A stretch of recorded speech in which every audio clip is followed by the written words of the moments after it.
வீட்டில் கண்ணாடி வைக்க சரியான திசை. மங்கள பொருட்களில் ஒன்றான கண்ணாடியை சரியான திசையில் வைத்தால் திருஷ்டி தோஷம் நீங்கி செல்வ செழிப்பான வாழ்வு அமையும்.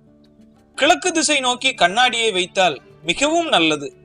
சிலர் கண் திருஷ்டியை போக்குவதற்கு வீட்டின் நுழைவாயிலில் கண்ணாடியை வைப்பார்கள். வீட்டிற்கு வருபவர்கள் நுழையும் போதே கண்ணாடியை பார்த்துவிட்டு உள்ளே வருவதால் அவர்களால் ஏற்படக்கூடிய கெட்ட அதிர்வுகளும் கண் திருஷ்டியும் நம்மை தாக்காது என்பதற்காகவே நம் முன்னோர்கள் இதை பின்பற்றி வந்துள்ளனர். முழு உருவமும் தெரியும் வண்ணம் கண்ணாடியை தெற்கு சுவரிலோ அல்லது மேற்கு சுவரிலோ மாட்டி விடுவது நல்லது. தலைவன் உறங்கும் கன்னி மூலை அறையில் கண்ணாடி வைப்பதை தவிர்க்க வேண்டும். அப்படி கண்ணாடி வைத்தே ஆக வேண்டும் என்ற சூழ்நிலை ஏற்பட்டாலும் இரவு நேரங்களில் கண்ணாடியை துணியால் மூடி விடுவது சிறந்தது.